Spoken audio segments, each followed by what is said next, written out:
Have a nice and blessed day to all of us, especially to our beloved panelists for today. Now, we are here to present our research study titled Feasibility of Mango Syrup in Taho, the case study in Puerto Galera, Oriental Mindoro. I, Jamela Miller Manongsong, let me introduce to you my two beautiful members, Ms. Ria Edrelin De Leon and Ms. Colleen Gupit Mendoza. Chapter 1, The Problem and Its Background. We conduct this study to determine the effects of mango syrup in Taho, as well as the feasibility of mango syrup in the development and sale of Taho. Every country has its own delicacies that distinguish it from others. In the Philippines, there are so many different kinds of snacks, but for Filipinos, taho is one of the best. The word taho comes from the Malay word tauho, which means tofu pudding. So Filipinos experimented with the different recipes until they discovered the sweeter, less medicinal taho with arnibal or syrup and sago pearls. Statement of the problem. This study aims to determine the feasibility of mango syrup in Taho. Specifically, it aims to answer the following research questions. First, what is the effect of mango syrup in the taste of Taho? Second one, what is the effect of mango syrup in the appearance of Taho? Third, what is the effect of mango syrup in the aroma of Taho? And last, what will be the possible alternative fruits if mango does not in season? Significance of the study. First is peoples in Puerto Galera. They are able to recommend our research, which is mango syrup in the taste of Taho, to support us by pushing to make it possible, and give help to the peoples of Puerto Galera by its good benefits and serves as a guide to be much popular in Puerto Galera. Next is parents. They could be able to support their siblings in conducting their research. With this, they could be able to provide the necessary support to help them finish their research and provide proper guidance and motivation as well as financial assistance. Third is teacher. They could be able to guide the students in making their research by correcting them and providing information about making a research paper. And the last is future researcher.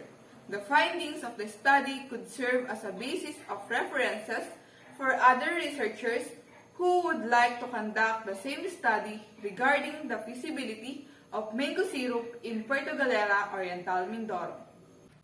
Scope and limitation of this study. This study focuses on the feasibility of mango syrup in Taho, the case study in Puerto Galera, Oriental Mindoro. It will be limited to the 50 people of Puerto Galera. It will be conducted on the second semester of the school year 2021 to 2022. Chapter 2, Review of Related Literature and Studies. In this chapter, the literature and studies were carefully selected and deliberated upon the basis of the reliability of the information presented. The literature and studies help the researchers to have evidence and proof for their study. Also, this chapter represents the theoretical framework, conceptual framework, and definition of variables. Foreign literature. According to the authors, many Taho varieties have appeared on the market over the years. It is a labor of passion that no other tofu shop can match. Aside from that, it was accidentally discovered by a cook whose original intent was to make soy milk. Taho is highly nutritious. Today, people throughout the world depend upon it for food themselves and for their animals as well. Local literature.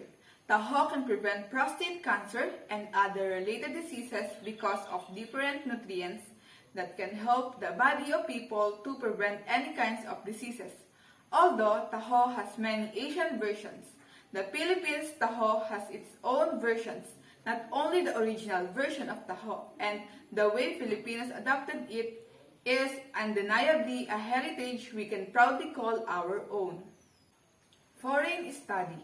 From several foods-related studies, food theory has been strongly linked to a person's childhood. For theory has a factor affecting the food choice of an individual's immediate environment and the habits, attitudes, and beliefs picked from them.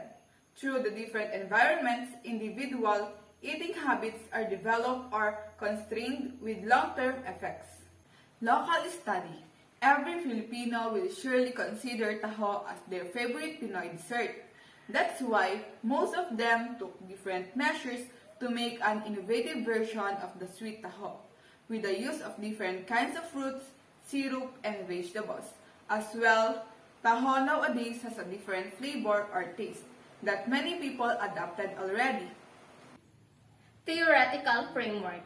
As you can see at the figure 1, the distinctive features of a feasibility studies by Arsman and Conchuri.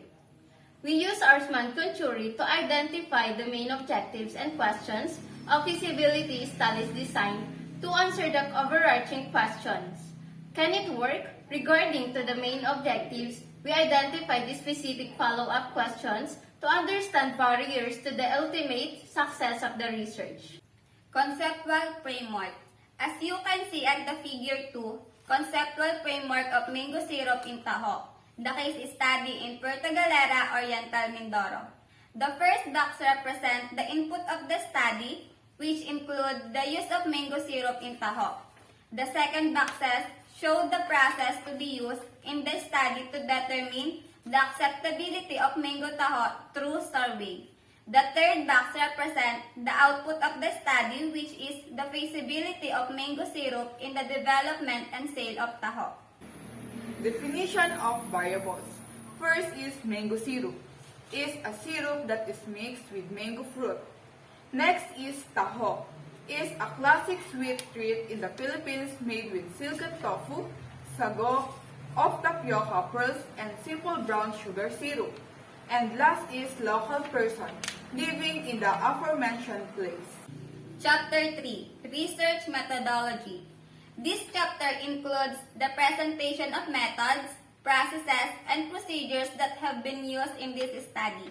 The researchers discusses the sample size and sampling technique that was chosen for the purpose of this study. The instrument used for data collection was also described, and the procedures that followed to carry out this study were included. The researchers discussed the statistical treatment of data used to analyze the data. Lastly, this chapter helps the researchers on how the data is being analyzed and interpreted. Research design. This study will employ a descriptive status method where the researchers are going to explain and interpret the data collected from the respondents by means of conducting a survey questionnaire. They will use survey questionnaires as their research design to be able to get as much precise and specific information and address the research question. Methods of data collection. This study used survey questionnaires to gather the needed data or information to address the research questions. The questionnaire was delivered in person. Questionnaires were distributed after they tasted the product of the taho. Then, they answered the survey questionnaire with full responsibility, integrity, and honesty. Respondents' answers will be confidential and used only for the purpose of this study. The data from the respondents were collected for analysis and interpretation. Research instrument. For the purpose of this study, the researchers made use of structured questions consisting of a short information note that laid out the reason for the survey and explained what the researchers wanted the respondents to do. The survey questionnaires consist of 4 questions. What is the effect of mango syrup in the taste of taho? What is the effect of mango syrup in the appearance of taho? What is the effect of mango syrup in the aroma of taho? What will be the possible alternative fruits if mango is not in season? Population and sample of this study. This study focuses on the feasibility of mango syrup in taho. This study was conducted at Puerto Galera, Oriental Mindoro. The respondents will be chosen using purposive sampling. The basis of selecting individuals as samples was according to the purpose of researchers as his or her control. Since this study only selected peoples from Puerto Galera, Oriental Mindoro. Data processing and statistical treatment. We choose to use the statistical formula of frequency and percentage distribution to process the data gathered and to get the answer to the research question by getting the right percentage of each item or each answers from our respondents.